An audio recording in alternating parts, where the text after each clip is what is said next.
প্রবল ছাত্র জনতার আন্দোলনের মুখে গত 5ই অগাস্ট 2024 শেখ হাসিনা একনায়কতন্ত্র সরকারের পতনের পর শেখ হাসিনা এবং তার স্বার্থ সংশ্লিষ্ট অর্থাৎ শেখ হাসিনা, তার ছেলে সজীব ওয়াজেদ জয়, মেয়ে সাইমা ওয়াজেদ, বোন শেখ রেহানা এবং তাদের স্বার্থ সংশ্লিষ্ট আরও 31টি ব্যাংক অ্যাকাউন্টকে অবরুদ্ধ করার ঘোষণা দিয়েছে আদালত। দুদকের তথ্য অনুযায়ী এই 31টি ব্যাংক হিসাবে জমা আছে 31টি ব্যাংক হিসাবে জমা আছে 394,60,72,805 টাকা।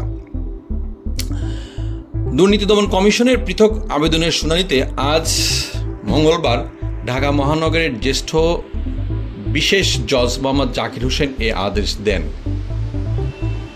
তাহলে সুধী শ্রোতা, আপনারা বুঝতে পারছেন শেখ হাসিনা এবং তাদের যে সমস্ত আত্মীয় স্বজন পরিবারের লোকজন কত কোটি টাকা তারা বাংলাদেশ থেকে লুটপাট করেছে। বাংলাদেশেই তারা রেখেছেন হচ্ছে প্রায় 400 কোটি টাকা। আর তারা তো বাংলাদেশে টাকা রাখতে পারেননি, কারণ হচ্ছে তারা জানেন টুডে এগো অর টুডে আফটার যে কোনো উপায় হোক এই সমস্ত কথা একসময় প্রকাশিত হবে। এই জন্য বিভিন্ন কথার চিন্তাভাবনা করে তারা বাংলাদেশে কোনো অ্যাকাউন্টে খুব বেশি পরিমাণ টাকা রাখেননি।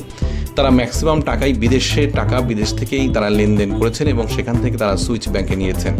এর আগে আপনারা জানতে পেরেছেন যে পাবনার রূপপুর পারমাণবিক বিদ্যুৎ কেন্দ্রর যে চুক্তি হয়েছিল সেখানে $5 বিলিয়ন তার মেয়ে টিউলিপ সহ তারা ফ্যামিলি সবাই মিলে সেটা লুটপাট করেছে। সেটা মালয়েশিয়ার এক ব্যাংকের মাধ্যমে সেটা ট্রান্সফার হয়ে পরবর্তীতে সেটা হয়তো অন্য কোনো ব্যাংকে বা আশা করা যাচ্ছে ধারণা করা হচ্ছে এই টাকাটা সুইস ব্যাংকে হয়তো ডিপোজিট করা হয়েছে। তো আজকে এই পর্যন্তই। এর আগে অবশ্য 11 মার্চ ক্ষমতাচ্যুত সাবেক প্রধানমন্ত্রী শেখ হাসিনা সহ তার সংশ্লিষ্ট সবারই প্রায় 124টি ব্যাংক হিসাব অবরুদ্ধ করার আদেশ দিয়েছিলেন আদালত।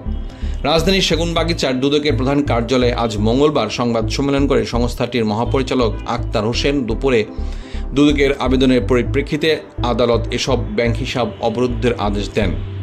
সুধী মণ্ডলী, এই ধরনের সংবাদ আরও পেতে চ্যানেলটি এখনই সাবস্ক্রাইব করুন। এবার আমরা পরের সংবাদে যাব। সম্প্রতি যুক্তরাষ্ট্রের গোয়েন্দা বিভাগের প্রধান তুলসী গ্যাবার্ড ভারতের এনডিটিভিকে দেয়া এক সাক্ষাৎকারে বলেন, বাংলাদেশের সংখ্যালঘু নির্যাতন যুক্তরাষ্ট্রের উদ্বেগের মূল কারণ। এরই পরিপ্রেক্ষিতে আজকে মঙ্গলবার সচিবালয়ে সরকারি ক্রয় সংক্রান্ত উপদেষ্টা পরিষদের মিটিং চলছিল এবং এই মিটিংয়ের শেষে সাংবাদিকদের প্রশ্নের জবাবে অর্থ উপদেষ্টা সালাউদ্দিন আহমেদ বলেন, তুলসী গ্যাবার্ডের মন্তব্যে দ্বিপাক্ষীয় সম্পর্কের কোনো প্রভাব পড়বে না। এই প্রসঙ্গে অর্থ উপদেষ্টা আরও বলেন, স্বল্পোন্নত দেশ থেকে উত্তরণের বিষয়ে অন্যান্য দেশ বাংলাদেশের দিকে তাকিয়ে আছে। বাংলাদেশের অবস্থানের সার্বিকভাবে সন্তোষজনক, আর তার মধ্যেও অনেক ভুল ত্রুটি আছে। আমাদের বলা হয়েছে, তোমরা যদি উত্তরণ ঘটাও অন্যান্য দেশ সাহস পাবে, এতে দেশ হিসাবে আমাদের গৌরব একটু বাড়বে। সেজন্য কিছু প্রস্তুতি লাগবে, আমরা সেই প্রস্তুতি নিচ্ছি। এদিকে বাংলাদেশ থেকে সফর করে যাওয়ার পর গার্ডিয়ান পত্রিকার এক সাংবাদিক লিখেছিলেন, বাংলাদেশ এখন খাদের কিনারায় দাঁড়িয়ে আছে। ঠিক এই প্রশ্নটি করা হয়েছিল অর্থ উপদেষ্টাকে। তখন অর্থ উপদেষ্টা সেই প্রশ্নের উত্তরে বলেন, হ্যাঁ, বাংলাদেশ একসময় খাদের কিনারায় ছিল, সেই কিনারা থেকে আমরা ফিরে আসতে পেরেছি।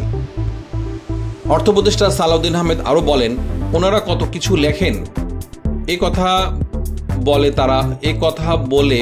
তার প্রশ্ন, বাইরের সবাই কি সবকিছু জেনে শুনে লেখেন?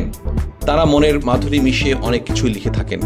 অর্থনীতির বিষয়ে আমি জানি, ভেতরে কি হচ্ছে এত হতাশ হবার কিছুই নেই। সুধী মণ্ডলী, এই ধরনের নিউজ নিয়মিত পেতে আমাদের চ্যানেলটি এখনই সাবস্ক্রাইব করুন। ধন্যবাদ। সমগ্র ভারতে ফিল্মের উপর যতগুলো অ্যাওয়ার্ড দেওয়া হয় তার মধ্যে ফিল্মফেয়ার অ্যাওয়ার্ড একটি অত্যন্ত গুরুত্বপূর্ণ অ্যাওয়ার্ডস। এই ভারতের অন্যান্য অ্যাওয়ার্ডের পাশাপাশি পশ্চিমবাংলাতেও ফিল্মফেয়ার বাংলা অ্যাওয়ার্ডস চালু হয়েছে। এই ফিল্মফেয়ার অ্যাওয়ার্ডের আগ মুহূর্তে Filmfare Glamour and style award 2025 ঘোষণা করা হয়। সেই অনুষ্ঠানের মধ্যমণি এবং সেই অনুষ্ঠানের বাজিমাত করেছে বাংলাদেশের অভিনেত্রী জয়া আহসান। এদিন তিনি traditional queen of the year পুরস্কার পেয়েছেন।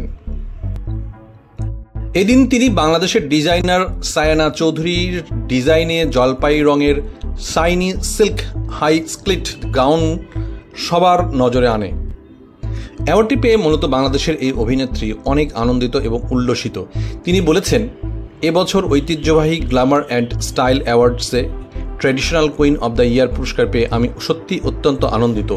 এই স্বীকৃতির জন্য ফিল্মফেয়ারের পুরো টিমের প্রতি আমি কৃতজ্ঞ। ফিল্মফেয়ার সবসময় আমাকে বিশেষ অনুভূতি দিয়েছে। এটি আমার দীর্ঘ যাত্রায় একটি নতুন সংযোজন হয়ে থাকবে। সুধীমণ্ডলী, আজকে এ পর্যন্তই। এই ধরনের নিউজ নিয়মিত পেতে আমাদের চ্যানেলটি এখনই সাবস্ক্রাইব করুন। ধন্যবাদ সবাইকে।